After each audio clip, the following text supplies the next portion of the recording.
After my rebirth, the first thing I did was to terminate my pregnancy, and then I asked Jack for a divorce. I didn't ask for custody of our son George, nor did I seek any other assets, except for a seaside apartment in a small coastal town. I decorated the cozy 3-bedroom apartment warmly, buying everything in family-friendly sets. At first, George thought all this was for him and he scorned it.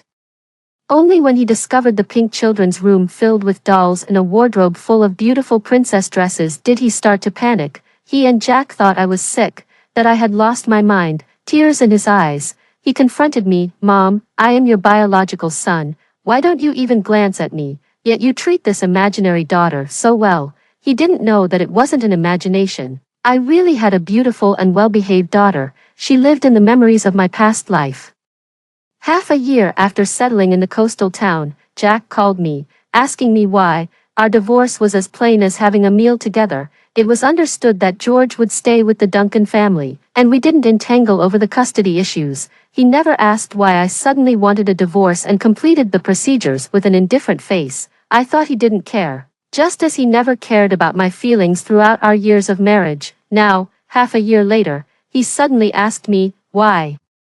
At that moment, I was hanging a portrait in the freshly painted pink children's room. The painting depicted a woman holding a little girl sitting by a bay window, with blue seas and windmills outside, and golden sunlight masking the girl's sickly pallor. I stared blankly at the girl's face in the painting. Why? I wanted to say, because we could have had a daughter. Her name would have been Winnie. She was beautiful and well-behaved, but unfortunately not healthy. 70% of congenital heart diseases can be detected during pregnancy screenings, but sadly she was part of the unlucky 30%. You had a brief paternal love for her, but soon lost patience due to her frequent hospitalizations and surgeries. You would use the poor atmosphere at home as an excuse to stay out nights, while I was exhausted from caring for her, praying outside the ICU hoping the Grim Reaper wouldn't take her, and signing the DNR alone as the doctors removed her oxygen tube. You were out having an affair, blatantly taking George along to happily call another woman Mom, but in the end, I said nothing and instead asked Jack, "Did you have breakfast with Miss Jenny today?" A year after settling in the coastal town, I met George. I had just returned from a trip to Xinjiang, dusty and carrying a canvas bag. Walking home when I saw their figures standing in the hallway, I instinctively stopped, keeping a distance from them. As time passed, I seldom thought of this father and son duo. They did not like me, and my feelings for them had faded due to the long-standing disappointment of a previous life. I thought that as long as I didn't seek them out in this life, we would never meet again. George spoke first. Although only 6 years old, his words were biting yet childish. "The school organized a parent-child trip here, and Grandpa and Grandma said since I'm here, I should come and see you. As it's the courtesy and grace expected of the Duncan family." I nodded silently. He and Jack really looked alike, not just their refined features, but also the way they looked at me, equally cold. In a past life, when I broke down at Winnie's funeral, when I climbed up to the 36th floor rooftop, they looked at me with the same indifferent eyes. Jack said, "Kathy, stop this nonsense." He also said, "Mom, stop this nonsense." In fact, a month after the divorce, George had contacted me. He had heard from someone that I had moved to this coastal town and specifically called me. She told me disdainfully, "They said that after you moved to the seaside, you specially decorated a children's room and even replaced all the daily necessities at home with family-friendly sets. But I won't live with you, don't waste your effort." I calmly responded with a, only to hear him cheer on the other end of the phone. "Wow, Aunt Jenny got me a new gaming console again. Aunt Jenny is the best." Then he hurriedly hung up the call. Clearly, my departure had no impact on his life. Compared to spending time with me, his biological mother, he always preferred those video games and Jenny, who always played games with him and gifted him gaming consoles. But now, the indifference on his face suddenly cracked. His eyes, so much like Jack's, filled with tears in an instant. He gritted his teeth and stubbornly glared at me. This time, it was my turn to look at him coldly. Eventually, he couldn't hold it in any longer. Just before the tears fell, he turned to run but stumbled and fell with a thud. He lay on the ground for a while without getting up, just turning his head to look at me. He always behaved like this. Every time I tried to get close, he would put on an impatient face and coldly scorn me. as soon as my attention shifted slightly away from him, he would deliberately fall or pretend to be unwell, making my heart soften and leaving me helpless. But this time, I watched him indifferently, unmoved, his eyes widened in disbelief, his face a mix of confusion, sadness, and he burst into tears in front of me. "You're a liar, a big liar. You clearly said you would always love me, always be with me." Jack frowned and scolded me. "Kathy, although the child is young, he understands everything. You shouldn't be so cold towards him." His expression was serious, his attitude as condescending as ever. Our relationship had always been like this. Not like a couple but more like an employee and a boss. When he was at home, he rarely initiated communication with me. It was always me who had to report the trivial details of life to him. Regarding myself, he always remained indifferent, only interjecting when it came to George, even scolding me harshly in front of George and others, without sparing my feelings, so much so that whenever he showed a hint of displeasure, I would unconsciously introspect, internalize, and repeatedly think about what I hadn't done well and what needed to be improved. Now, seeing his face again, I felt nothing but annoyance. "Have you forgotten what you said to me when we divorced?" He had said he hoped I wouldn't disturb George's life. George was young and would soon get used to not having me as a mother, which would be best for him. That was the longest he had ever spoken to me during our entire divorce process. Now he righteously said, "I was too presumptuous then. George is your only child. A mother and son have a bond. He needs you, and you also." I interrupted him. "But I don't need him." Jack was stunned. Both he and George had never seen me so straightforward. He seemed not to have understood the finality of my decision when I left a year ago, just like he would never understand that George was not my only child. I once had a daughter, even if only I knew about it. On the day I was reborn, I dreamed of Winnie crying. She also called me a liar. She said, "Mom, you promised me, after I was gone, you would live well." It broke my heart to see her cry, and I promised her, this time, Mom would definitely do it. Between my promises to her and George, I could only fulfill one. My love for George was no less than for Winnie. He was the child I bore after a brush with death, a literal part of me. I eagerly anticipated his arrival. When he couldn't yet speak, a sweet smile from him was enough to make me forget all the hardships and pains of being Jack's wife. Back then, I was willing to give him everything, even my life, just to see him grow up happy and healthy. Jack didn't love me. Our story was mundane, childhood friends who, having reached an age without suitable partners, were pushed together by our elders. This ordinariness unsettled me. In our school days, I witnessed how Jack loved someone. The young Jack was much more vibrant and cheerful than he is now. Every time I saw him, he seemed to be laughing carelessly when scolded, triumphantly after winning a basketball game, joyously at the sight of the girl he loved. His peach blossom eyes would curve into crescents, like warm sun in winter, his laughter infectious, captivating those who saw it. Back then, he would brave the cold or heat to bring his beloved girl a breakfast he made himself, set off fireworks for her, fill the sports field with flowers, and declare his love loudly in front of everyone. It was passionate and fervent. That girl was a top student, consistently winning physics competitions and eventually skipping grades to study abroad to further explore physics. After she left, Jack seemed to become indifferent to everything. Before our wedding, I asked Jack if we would truly be happy. He replied, "We will." Blinded by love, I overlooked the indifference in his tone. I consoled myself that people grow up and become more stable, and that his way of loving someone would become stable too. That was until Jenny, a young and beautiful game designer, appeared by his side. Only then did I realize that Jack had only one way of loving someone. He began to smile when replying to texts, took notice of lipstick shades he previously ignored, researched women's perfumes, and stayed up late to test new games with her. When I went to his company, anxious and sleepless, I found him having breakfast with another woman, carefully peeling an egg for her, a kindness I had never experienced. At that moment, I thought, it's okay if Jack doesn't love me, at least there is someone in this family who does. George loves me. At the time, I didn't know that George didn't love me as much as I thought. This child would later hurt me deeply. After a day that ended in discord, given the temperaments of Jack and George, I thought they would never come back. Unexpectedly, the next day, George appeared under my apartment building alone, backpack in tow. when the property management called me. I was painting, on a beautiful prairie. A little girl in a princess dress was running freely. I don't have any photos or images of Winnie, fearing that I might eventually forget what she looked like. I often painted her from memory, from babyhood to the age of 5, the last year of her life. I painted her many, many times, filling every corner of our home, but then I thought, how could my Winnie only be on a sickbed? So, every now and then, I travel to capture beautiful landscapes and then paint her into these scenes. This piece, I painted slowly. I injured my right shoulder while riding a horse, making it hard to lift my arm, and so the painting remained unfinished for a month. It was my first time riding a horse. When I picked that white horse, the stable boy hesitated, warning me that the horse was temperamental and didn't take well to strangers.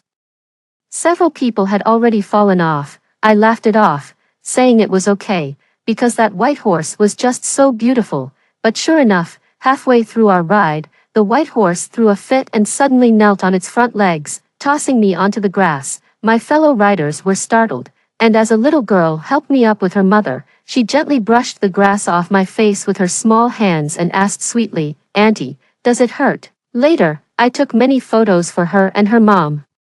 And she reminded me of Winnie. Actually, the farthest Winnie ever traveled from home in her previous life was to this small seaside town. At that time, her health was slightly better, and I had planned a family vacation, but Jack said he was busy, and George wanted to test the new game his company was launching, so in the end, it was just the two of us, mother and daughter, who came here. Those few days were brief but blissful. During the day, I taught her to paint in the house. And in the early morning and evening, we would go to the beach to collect shells. She said that once she got better, she wanted to live in this place forever. So, when I got divorced, I only asked for this sea view apartment. This was our home, mine and Winnie's, nothing to do with George or Jack. I didn't want George to set foot in this apartment at all. So I immediately gave the property management Jack's and his parents' contact information without hesitation. A few minutes later, the property management called back, saying that when he tried to contact Jack, George had run into the complex and disappeared. George was my son, raised with utmost care. I couldn't just let something happen to him. I sighed, put down my paintbrush, and went downstairs to look for him. After searching the entire complex, sweating profusely, I found him waiting at my doorstep, his face smug with an "I knew you wouldn't ignore me" look. I didn't say anything, as I opened the door. He dashed inside like a proud little lion, strutting around as if inspecting his territory. He asked me, "Which room is mine? You must have bought me a game console. I want to go play in my room." I didn't reply and told him to sit in the living room and wait for Jack to come pick him up, then went back to my easel to finish my painting. I had only painted a few strokes when I heard a loud noise from the children's room. I hurried over and saw the painting that had been hanging above the bed now on the floor, its frame shattered, and the fragrance diffuser knocked over, soaking Winnie's face beyond recognition. George stood on the bed, looking bewildered at me. I don't like this painting. Why did you hang someone else's portrait in my room? Why are you holding her in the painting?" I knew he might have just wanted to take the painting down, not intending to break it, and I knew he was still a child, not supposed to be scolded for things he didn't understand, but my tone was inevitably a bit harsh. "Didn't I tell you to wait in the living room? Don't touch things anymore." He sensed my restrained emotion, his expression becoming somewhat fragile. "Before, when I broke things, you would first ask if I was hurt." I didn't respond, my gaze falling on the dirty bedsheet, my brow furrowing uncontrollably. "Come down from there." He still stood on the bed, his eyes fixed on me. "Mom, who is this girl you painted? Why did you paint so many of her? Why is every painting in the house of her?"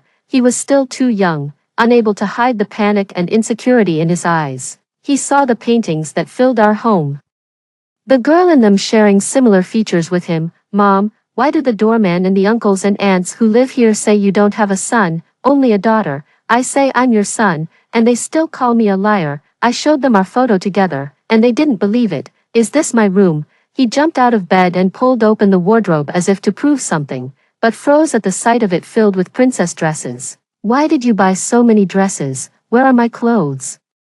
Why aren't my clothes here?" He rummaged through the wardrobe, eventually turning to me with wide eyes, seeking a comforting answer. I watched as his eyes slowly filled with tears, and I remained silent, His tears fell one by one in my silence. Suddenly, in a frenzy, he started crying and yanking the princess dresses out, throwing them onto the bed, sweeping all the dolls on the bay window to the floor, irrationally trying to assert his place. Why did you put other people's dresses in my wardrobe? I don't like dolls. Why did you put so many in my room? I don't like this bed and blanket. It's a girl's bed. I don't like pink. Why did you make my room this color? Why are you hugging other girls? Why did you hang your pictures with someone else in my room? I don't like her. I hate her. I hate her. This time, I couldn't stand it anymore. George, get out. This is not your room. You don't have a room here. When Jack came to pick him up, George said to him in panic, Dad, Mom's gone crazy. She's been telling everyone she only has a daughter. A month later, when Jack and George came again, their demeanor was very cautious. Jack said, Kathy, you are sick. He made me video call with relatives and friends who told me that the daughter I had drawn, the one I told all the neighbors I dearly loved, didn't exist and was just my imagination. They took out the family photo album, forcibly trying to reminisce with me. But our past was too thin, like this insufficiently filled album, hardly containing any family portraits, mostly just photos documenting George's growth, interspersed with some of him and me, as he grew older. Perhaps the natural authority of a boy made him gravitate towards those who could provide better conditions at home, and he understood Jack's coldness towards me and was reluctant to take photos with me. Now, they held that album, almost void of my pictures, recounting the past in detail. Desperately trying to convince me that I never had a daughter, I scoffed. Are you saying I'm crazy? Jack shook his head. No, Kathy, you're just sick. He pulled out a medical report, holding my hand, his voice choked up. Kathy, why didn't you tell me we were going to have another child? I looked at him silently. Guilt and regret appeared on his face. About Jenny, I can explain. It's not what you think. He said he only cherished Jenny's talent, which was why he paid her more attention. And his kindness was merely a way to win over a subordinate. His tone was unusually gentle. Kathy, I know you misunderstood my relationship with Jenny, and that's why you impulsively terminated the pregnancy and divorced me. Afterward, you regretted it, and that's why you imagined you had a daughter. Kathy, it's my fault. I didn't maintain proper boundaries with my subordinate, which led to your misunderstanding and heartache, causing your severe illness, after 12 years of marriage. I had never seen Jack speak to me with such humility. I stared at him curiously, as if meeting him for the first time. You see, in the past life, when I sensed something wrong between him and Jenny, he would coldly counter every question and test I had with, Kathy, are you sick? Even half a year ago, when he called to ask me why, he never answered my questions. Now, believing I truly was ill, he suddenly found the words to explain his relationship with Jenny. He said, Kathy, you are sick. You need treatment. Let me and George accompany you and take care of you. Okay. I told him to take George and get lost. When Jack and George came for the second time, they brought a psychologist with them. At that time, I had just returned from Mexico a few days ago. Dr. Leo glanced at my neck with a tone as casual as if we were old friends who had known each other for a long time. What happened to your neck? I touched the thin purple mark on my neck and answered casually, a few days ago. There was a bit of an accident while I was parasailing in Cancun. It was the last stop of my trip to Mexico. While I was gliding over the sea surface, pulled by a motorboat, the rope connecting to the motorboat suddenly snapped. I fell unexpectedly from several meters high into the sea. Although I was wearing a life jacket, the ropes of the parasail wrapped around my neck, entangling me with the seat, preventing me from surfacing, struggling and gradually losing strength due to lack of oxygen. I almost died in that sea. Fortunately, the young man driving the motorboat dived in time to rescue me. Looking back now, it still feels thrilling. Dr. Leo didn't probe further. He glanced at the painting on the easel where the paint was still wet. Winnie sat on the parasail, smiling at the blue sky and white clouds. He politely asked if he could take a look at my other paintings. After I agreed, he carefully examined all the paintings in my house and then held one of them, asking, Can you tell me about the creative thought behind this painting? It depicted a bird's-eye view of the water's surface, with Winnie floating face up, smiling with her arms open as if welcoming and trying to embrace something. I painted it after returning from bungee jumping over the Gandaki River in Nepal. That day, there were many tourists going bungee jumping. either nervously or excitedly seeking encouragement from companions and staff, but I was the only one calm. The staff joked with me, saying I didn't seem like I was there for fun but rather for suicide. He was even afraid to push me. Though he said this, he showed no mercy when he pushed me. The wind compressed against my cheeks and eyes as I plummeted, and the brief sensation of weightlessness made me momentarily revisit my past life's last moment, jumping from the 37th floor. Actually, the memories and sensations were very blurry at that time. It all ended in a blink, but this time, the feeling of free fall was so vivid. As I neared the water's surface, I hallucinated, seeing Winnie's figure flickering in the water. She smiled and stretched out her arms towards me, wanting to embrace me, but as I tried to hold her tight, she shattered into the sparkling waves of the Gandaki River. I didn't answer Dr. Leo's question. Dr. Leo was very patient, gently probing and trying to analyze the logic behind my behavior. Kathy, when you aborted the baby, it was just an embryo without developed sexual characteristics. Why did you think it was a girl? Is it possible that you were projecting yourself? I laughed. Are you saying I'm narcissistic? No, Dr. Leo shook his head. You are pitying yourself.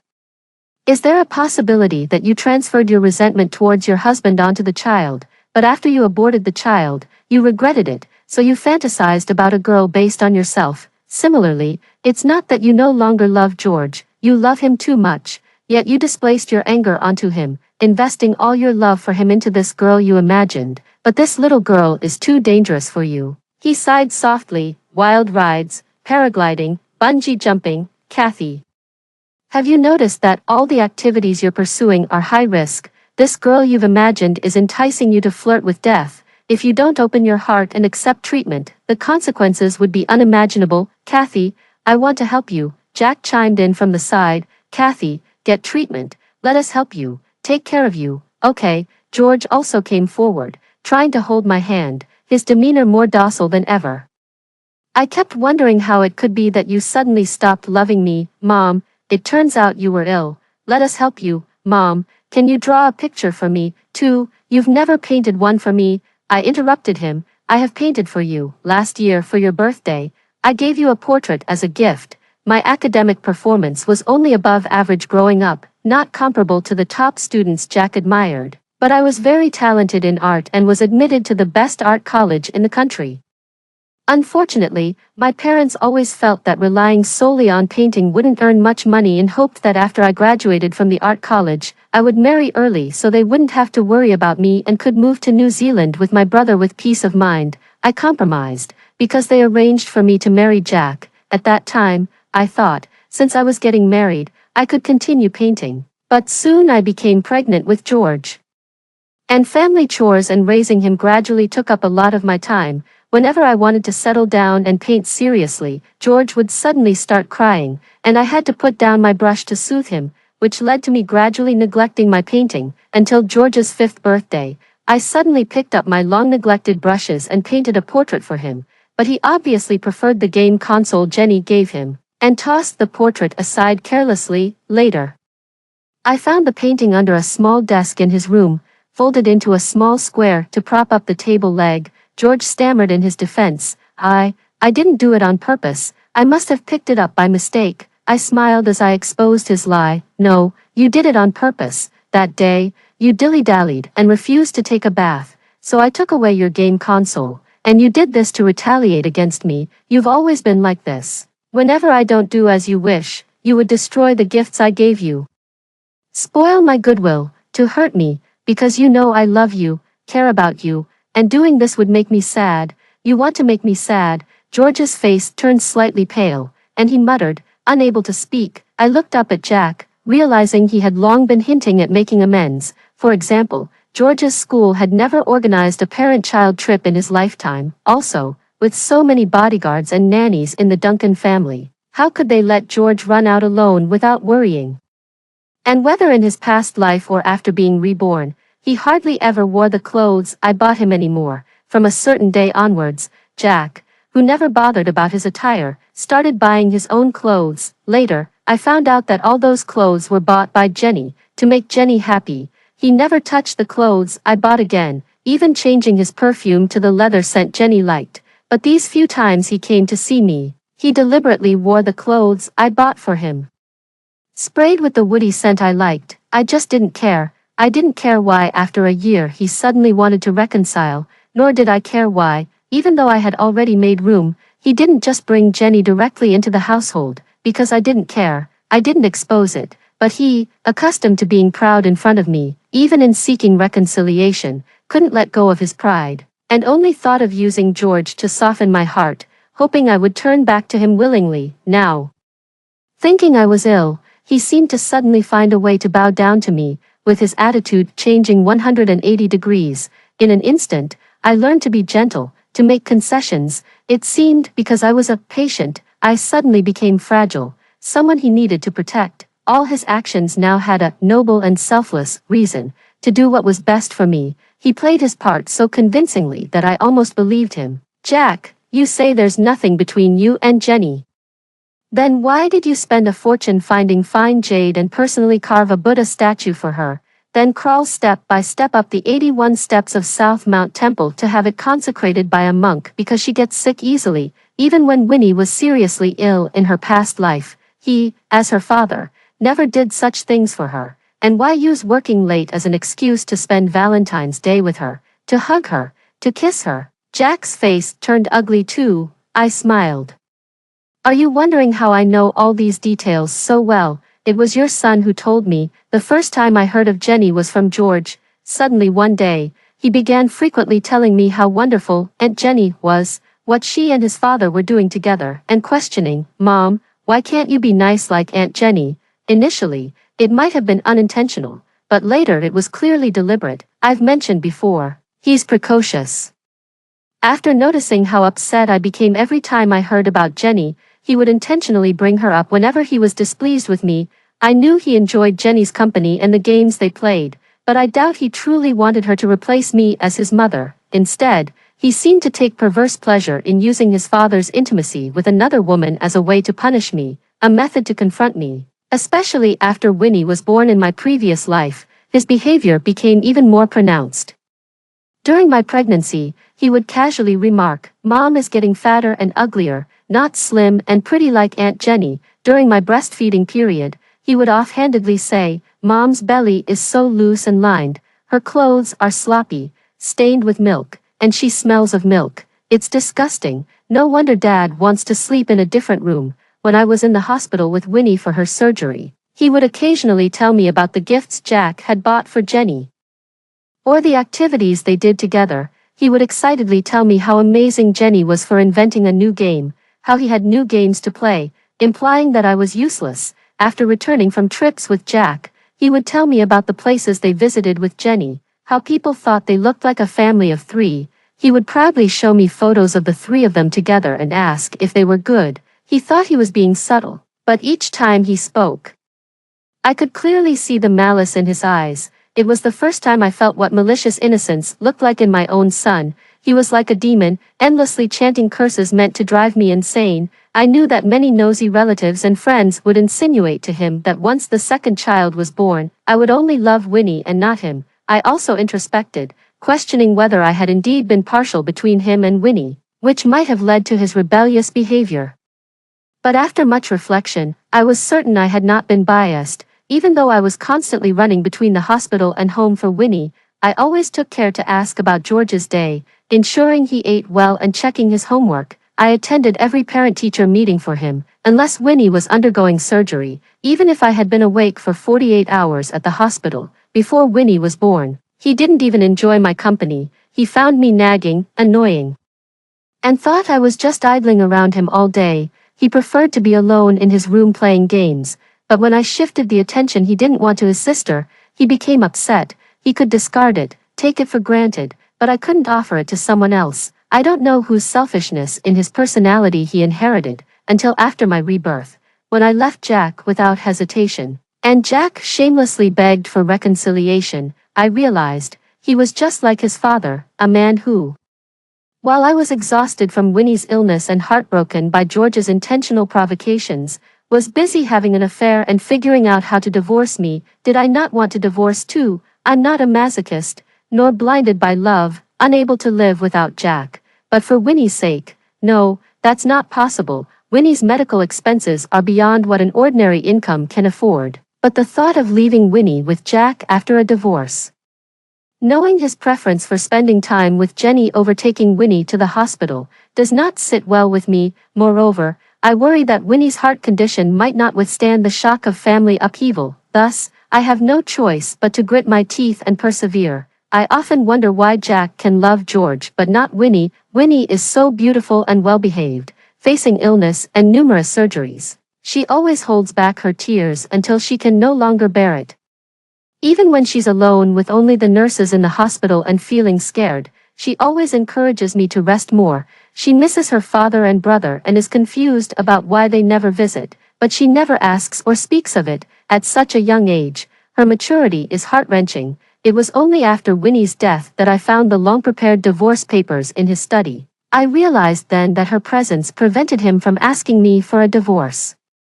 A man who considers divorcing his wife while his daughter struggles on the brink of death would face a massive public backlash. With Jenny, he couldn't afford to lose face. Unable to break away from me, he took his anger out on Winnie. His indifference towards Winnie was evident to George, who mimicked his behavior. Even though Winnie adored her brother, he was reluctant to spend even a moment more in the hospital to comfort his poor sister. When I managed to force him to visit, he would just sit there, head down, absorbed in his games, ignoring Winnie's attempts to talk to him. Sometimes, in my absence, he would provoke Winnie, as if to spite me. The day Winnie passed was her 5th birthday. I had called Jack, begging him to come home that evening so we could celebrate Winnie's birthday as a family. The birthday gift I prepared for Winnie was a painting. After she was reborn, I painted it again and hung it in the children's room, but George destroyed it. I held her as we sat on the bay window, overlooking the blue sea and windmills, with the golden sunlight masking her pallid sickness. Winnie loved it and kept it by her side, glancing at it now and then, but as we were about to light the birthday candles, Jack still hadn't returned. I could see the disappointment in Winnie's eyes. I retreated to the kitchen to call Jack, but no one answered. When I returned to the living room, pondering how to explain Jack's absence on her birthday to Winnie, I heard George, with scorn and disdain, cruelly say, "It's so ugly. Her face is as white as a ghost. At our school, girls as ugly as her are just hated. No wonder Dad doesn't want to spend your birthday with you." Winnie turned pale instantly. I couldn't believe my ears. Had George always been so cruel to Winnie when I wasn't around? I had never laid a hand on George as he grew up, but this time, I couldn't control myself and slapped him. He covered his cheek, looking at me in shock and anger, shouting, "Dad went on a date with Aunt Jenny. He's not coming back to spend the birthday with this sickly child. No matter how many times you call, it's useless. From now on, I won't spend her birthday with her either. Dad will divorce you and marry Aunt Jenny, and I will be with them, a family of 3, without this sickly child or you." Winnie clutched her chest and collapsed. That day, as I carried her limp body onto the ambulance, I desperately prayed for one more act of mercy from heaven. But after the doctors attempted resuscitation, they told me that Winnie's condition simply couldn't withstand another surgery, and they advised me to let go. As I looked at Winnie in pain on the hospital bed, my mind was buzzing, and I felt utterly lost. I tried desperately to reach Jack by phone, but he never answered. Later, I found out he was with Jenny. In the end, I signed the consent form to discontinue treatment alone. I watched the doctor remove Winnie's oxygen tube and turn off all the machines. Jack was the last to arrive at the hospital. Even the funeral home staff arrived before him, rushing over in a hurry. He questioned me, asking why I didn't wait for him, why I decided to stop the treatment on my own. What was there to wait for? Wait for him to leave his mistress's bed, to come and play the doting father in front of Winnie's bed, just to avoid criticism for not being there at his daughter's last moments. Should my Winnie suffer for a few more hours just for his reputation? I looked at him, then at George, who stood at a distance outside the ward. Their expressions mirrored the same indifference. One was busy having an affair while his own daughter struggled on the brink of death, not even spending her last birthday with her. The other cruelly tormented his own sister to death. How could they remain so calm? How could they not shed a single tear? Suddenly, I found them both terrifying. I know all these events are from a past life. They haven't happened in this life and never will. Perhaps I shouldn't judge 6-year-old George for the sins of a past life, but I couldn't help it. I gently pulled away from George's hand and smiled at Dr. Leo, you are mistaken. The little girl in the painting is not the dangerous one to me. It's Jack and George. If one day I go mad, or if I die, it will definitely be because of those two. When Jack and George came for the third time, they were more assertive. At that time, I was preparing to leave for Iceland. Just as I was about to enter the elevator with my suitcase, Jack, coming out of another elevator, blocked my way. He threatened me, Kathy, if you still refuse to see a psychiatrist, I'll have no choice but to commit you to a mental hospital. I looked at him amusedly. On what grounds would you commit me? We're divorced. You're not my guardian, we have no relationship anymore, ex-husband, George interjected. But I'm your son. I looked down at him.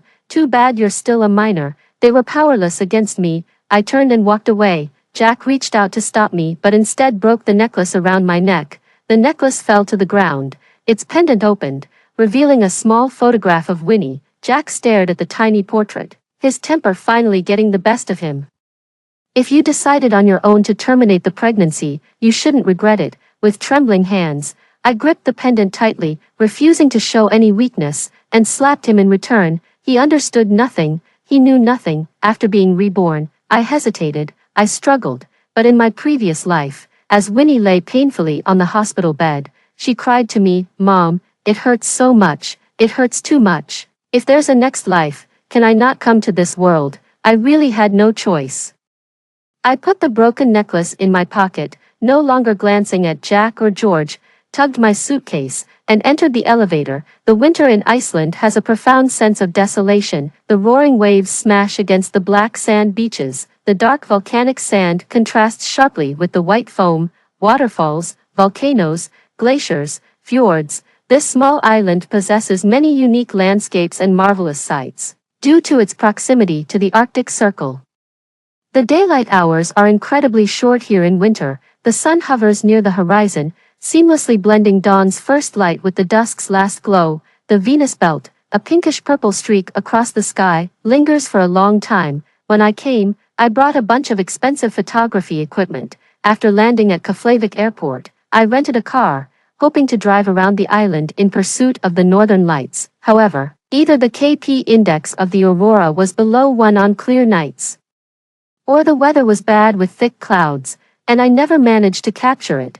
On the last day of the trip, the weather forecast predicted a blizzard by the next evening and potential road closures for several days following. I had no choice but to abandon the remainder of my plans, unwilling to return home without capturing the northern lights, and although the KP index was still just 1, the skies were clear enough that I decided to take a chance and drive out that night. I found a clear, open field and waited in my car until 3 a.m., but still had no luck. I was about to give up, disheartened, but sometimes, fate likes to play tricks. Just as I started the car to leave, the northern lights appeared. Bands of green light danced across the sky, flickering and shifting unpredictably, both beautiful and mysterious. I quickly grabbed my photography gear and set it up in the best spot I could find to capture this gift from nature, with temperatures below -10 degrees.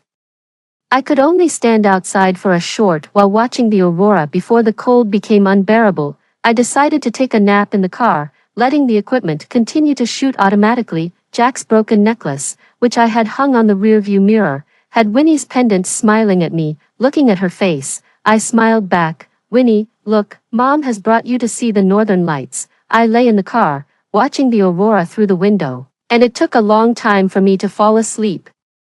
When I woke up, it was late, and daylight had already broken. Unbeknownst to me, a strong wind had started outside. The equipment was set up a fair distance from where I parked by the roadside. The whirling snow dust reduced visibility so much that I couldn't see the equipment from inside the car. Calculating the drive back to Akureyri and considering the impending blizzard in the evening, I decided to brave the snowstorm to retrieve my equipment. At that time, I didn't realize that the timing of blizzards forecasted in Iceland isn't always accurate. They can arrive earlier or be delayed. When I got to where my equipment was, I found that both tripods had been blown over, and one of the cameras had been blown away by the wind. I fumbled in the snow, which was several times thicker than the night before, and finally found the damaged camera. Fearing the melting snow might ruin the SD card, I quickly pocketed the SD cards from both cameras. As I collected my equipment and headed back, the scenery was blanketed in white, with visibility less than 5 meters. The rental car didn't have a car-finding feature on the key, so I had to carry the heavy cameras and tripods, relying on my sense of direction towards where I had parked. I walked much farther than the distance from the equipment setup to the car and eventually realized I had lost my way in the unexpectedly early blizzard. I tried to discern my direction, exhausted, and eventually had to abandon the heavy cameras and tripods, yet I still couldn't find the car. I took out my cell phone to call for help, but there was no signal. Alone in the howling blizzard, I blindly searched. The storm grew more fierce, the biting wind carrying snowflakes that made it impossible to keep my eyes open. I moved slower and slower, feeling my body lose warmth, my limbs numb and stiff. I knew I couldn't stop, moving forward purely on instinct. Eventually, I collapsed in the snow. I thought I was going to die in a foreign land's blizzard, but I wasn't afraid, even feeling somewhat at peace. In my heart, I whispered, "I'm sorry, Winnie." Mom didn't want to break her promise, but Mom really can't hold on anymore. Dr. Leo was right, I was indeed sick, constantly flirting with death. After Winnie passed away in my previous life, I developed severe depression, or perhaps, I had been sick long before that. Since discovering Jack's affair, since enduring George's constant provocations, since going through countless surgeries and hospital stays with Winnie, every day, the world seemed bleak, everything around me seemed malicious. My husband and my son were so indifferent, my daughter so pitiable. I struggled desperately, exhausted daily, yet I couldn't see a path forward, not a glimmer of hope. But for Winnie, I kept pushing through, maintaining a facade of normalcy, pretending everything was fine in front of her so she wouldn't see the cracks at home or the vile faces of her father and brother. When Winnie died, all the suppressed negative emotions burst forth, engulfing me like a chasm. I told myself not to die. I had promised Winnie that even if she was gone, would continue to live well, yet I couldn't stop harming myself. At first, Jack and George did feel guilty. They armored themselves with calmness, but they probably weren't indifferent to Winnie's death.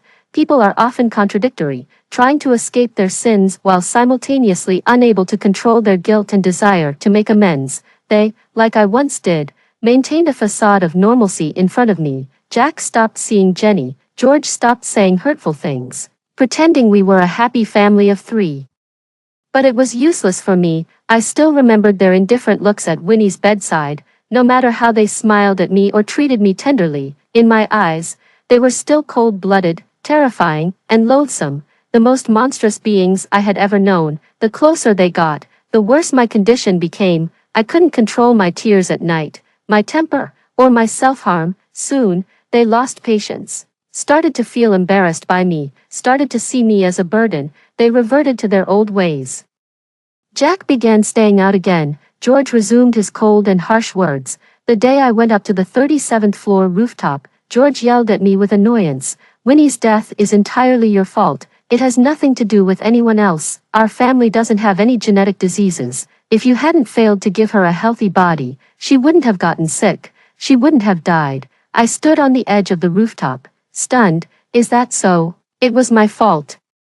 It must have been something I overlooked during pregnancy that caused Winnie's heart disease, bringing her into this world only to suffer. The thin line that had been holding me back from death snapped in that moment. I jumped from the 37th floor. Depression doesn't heal itself with rebirth. Even living another life, those negative emotions are still there. On the day of the abortion, I even wished I could bleed out on the operating table and leave this world with Winnie, but I dreamed of her, always crying and begging me not to die. I didn't want to disappoint her. That day, I returned home and saw Jack and George still living recklessly. They understood nothing, they knew nothing, only I knew of the past life, carrying all the pain, remembering their sins and loathsome faces. So, I escaped from those two monsters, Jack and George. But it wasn't enough. The negative emotions still lingered, the pain and guilt still linger. I didn't want to break my promise to Winnie, so I clung to her memory, constantly reminding myself to keep my commitment to her as I battled depression. That's why I decorated a children's room for her, pretending she was with me. That's why I painted so many portraits of her, almost to the point of madness. That's why I traveled the world, to see it on her behalf. I tried hard to pretend that everything had changed, that things were getting better. I tried to act as if I was shedding the negative emotions.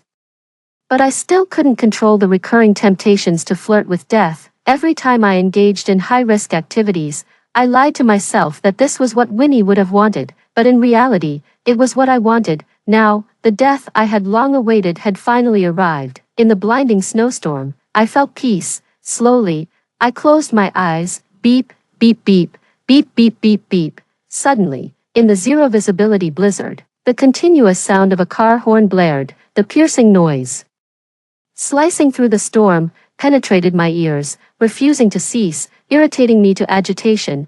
Amidst the unending honking, I struggled with the dark and negative part of myself for a long time. I really wanted to give up. I truly, truly wanted to give up. But then I thought of Winnie. Eventually, I opened my eyes, struggled up from the snow, found the tripod I had previously thrown away, and realized I had been walking in circles, using the tripod as a crutch, with my limbs numb from the cold. I desperately crawled towards the direction of the honking. 1 step, 2 steps, 3 steps. When I finally found the car, I realized it was actually not far from me, at most 100 meters away. As I shivered and opened the car door, how can I describe the miraculous scene I saw? No matter how many times I recall it later, I believe it was Winnie's spirit that saved me in the deadly blizzard, guiding me to safety, because it was impossible. The heavy tripod I had placed on the passenger seat, perhaps due to the blizzard shaking the car, had fallen towards the driver's seat. The necklace I had hung on the rearview mirror somehow fell down, entangling the tripod with the steering wheel, pressing down on the horn. Winnie's pendant, amidst the continuous honking, smiled at me. In that moment, I was overwhelmed with tears. Epilogue. After returning to the car that day, my phone regained signal, and I made a rescue call. Half an hour later, Icelandic rescuers arrived and took me to a local hospital for examination.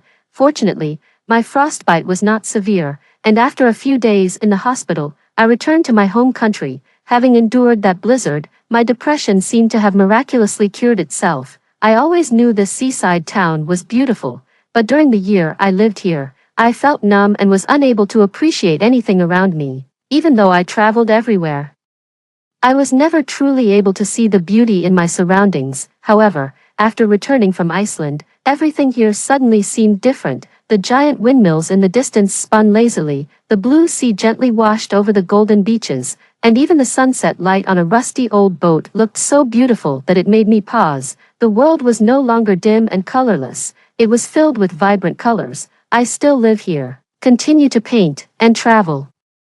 But I no longer seek out dangerous adventures. I started to engage with new media, posting my paintings of Winnie and some of my photographic works from my travels online, which attracted quite a following. Suddenly, I became a popular new artist and photographer with many fans. A year later, someone contacted me wanting to organize an exhibition of my work, and I agreed. The theme of the exhibition was Angels Once Visited. All the displayed portraits were of Winnie. On the opening day, more people came than expected, including Jack and George. Although I didn't take it to heart, they had actually been harassing me for a while, unable to force me into accepting therapy. Jack changed his tactics. During our marriage, whether in past lives or this one, he never gave me flowers or any surprises. Now, he was trying to use these gestures to lure me back into marriage.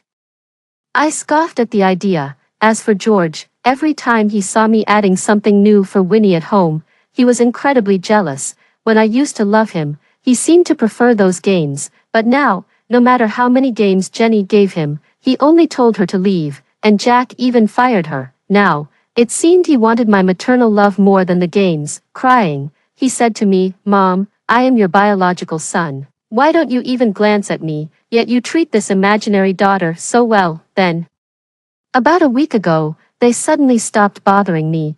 I thought they had finally grown tired and decided to give up. But now they appeared at my exhibition, seeing me on guard. Jack gave a bitter smile. "You don't need to be like this. We aren't here to cause trouble." He stared at the painting closest to him, Winnie in the blizzard, smiling like an angel. Jack's eyes suddenly moistened. "Kathy, I've been having the same dream for a while now. Dreaming we have a daughter named Winnie."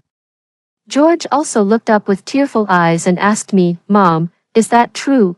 I looked at them coldly and said nothing. That day, Jack and George, with tears in their eyes, earnestly viewed every painting in the exhibition. The last painting took up an entire wall. Under the magnificent aurora of Iceland, Winnie sprouted pristine white wings and flew towards the heavens. She was my angel. She had visited. Jack and George lingered in front of the painting for a long time, and thereafter they never appeared in my life again. Epilogue. The year George turned 11, Kathy remarried and soon had a daughter, whom she named Sunny. On the day Sunny was born, George climbed up to the 37th floor rooftop, insisting on seeing Kathy. Jack watched him with impatience and said, "George, stop making a fuss." At that moment, both father and son were stunned. They both thought of that dream, of their past lives, of Kathy standing on the 37th floor, teetering in the wind, and they had said to her, "Stop this nonsense." The day Kathy fell, the blood that splattered and the pale death of Winnie remained a persistent nightmare for Jack over the years. Kathy was right about him. He was despicable. He always found Kathy too dull, too quiet, too invisible. She repeated the same daily routines at home, dressed in similar clothes, living like a mere backdrop. It was only after the divorce, when Kathy left without looking back, that he realized his feelings for her. She was like a silent drizzle, imperceptibly seeping into every aspect of his life. Once she was gone, a huge void appeared in his heart that he couldn't fill. He would instinctively call her name when he couldn't find something. He would turn around, half expecting her to be there behind him. One night, as he reached out in his half-asleep state and found her side of the bed empty, his longing for her surged like an overwhelming virus, consuming all his reason. He had to get her back. Back then, he understood nothing. He knew nothing. He thought he had concealed his affair with Jenny well, that he could pretend nothing had happened. Kathy loved him so much. He believed that if he just lowered his pride a bit and made amends, she would surely come back without hesitation. He didn't know that George had betrayed him and told Kathy everything, nor did he know what he had done in his past lives. He couldn't understand why Kathy's gaze was so cold and mocking, as if he was something filthy, until he had that dream.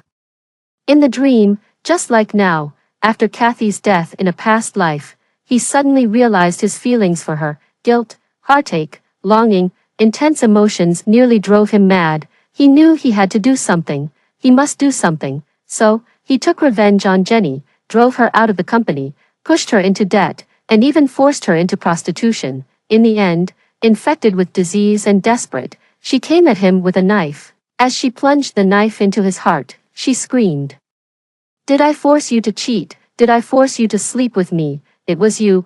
It was all you, unable to control your own desires. How dare you blame everything on me?" Yes, he was such a repulsive person, always shirking responsibility, always avoiding the truth, just like he knew Winnie might have congenital heart disease, possibly because Kathy discovered his affair during her pregnancy, which caused the stress that led to Winnie's condition, but he didn't want to admit it. So he ignored Kathy's pain, ignored Winnie's illness, and numbed himself with an affair. Even on the day Winnie died, he refused to admit he was wrong. He blamed Jenny, with her soft body that ensnared him, for secretly setting his phone to silent, causing him to miss Kathy's call and Winnie's last birthday. He blamed Kathy, who had signed the DNR without consulting him, cutting short Winnie's life, preventing him from seeing her one last time. It was all their fault, not his. That's how he always twisted the truth in his mind. So Kathy was right. He truly was a monstrous creature, loathsome and unrepentant. He deserved not to win back Kathy's love. He was unworthy of her love. He dared not see her again. It wasn't that he truly wanted to give up on Kathy. He still wanted to cling to her, but he feared her icy gaze. The look in his eyes reflected all his darkness, exposing all his filth with nowhere to hide. Over the years, he had controlled himself and George, preventing both himself and George from disturbing Kathy. He also blamed George for his past life's actions, accusing him of causing Winnie's death and ultimately driving Kathy to her end, even though he had neither guided George properly nor stopped his malicious behavior. Yet, he deluded himself into thinking he was blameless, and that everything was the fault of George, who was just an 11-year-old child. In a previous life, after Kathy's death, George developed severe depression. Kathy once said George's bad nature was just like his, and she was absolutely right. Just as he only knew repentance after Kathy's death, George only realized how much he loved his mother, who had suffered from his mental abuse. After she was gone, George began to act like Kathy had, crying suddenly without reason, losing his temper over trivial matters, and harming himself when not carefully watched. Jack coldly observed all this, unwilling to intervene, in his past life.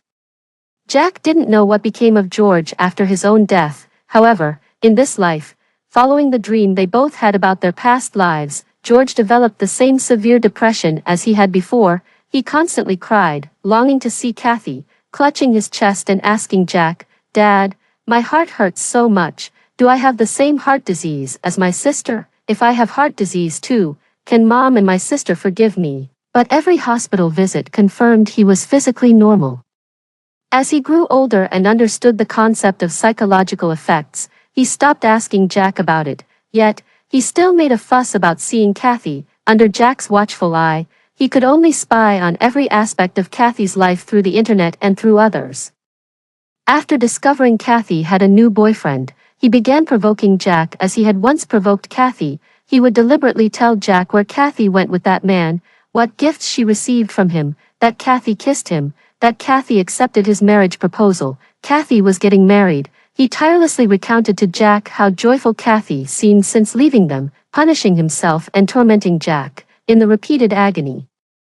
Jack finally understood how Kathy must have felt facing George and why she decisively rejected her son. He realized he was just as monstrous and despicable as himself. When Jack learned Kathy was getting married, he nearly went mad. He wanted to confront her, to ask how she could marry, how she could fall in love with someone else. Had she forgotten Winnie? But he restrained himself, sending a respectable wedding gift despite not being invited. When he learned she was pregnant and had another daughter, Jack was heartbroken but no longer as agitated. George, on the other hand, made a big scene, but that day on the rooftop of the 37th floor, when both father and son were stunned by the words, "Stop this nonsense," that they blurted out, George came down from the rooftop and never mentioned seeing Kathy again. Kathy was a good mother, never favoring one child over another. Later, Jack invested half of his assets into charity, establishing a foundation for childhood cardiovascular diseases. As George grew older, he often reflected on that dream about his past life and the terrible person he had been. Actually, although he liked gaming and Jenny, who designed games, he never intended for Jenny to be his mother. Initially, he used this as a way to rebel against Kathy's control. Later he resented that most of Kathy's attention was devoted to Winnie, fearing that Kathy would stop loving him as others had suggested.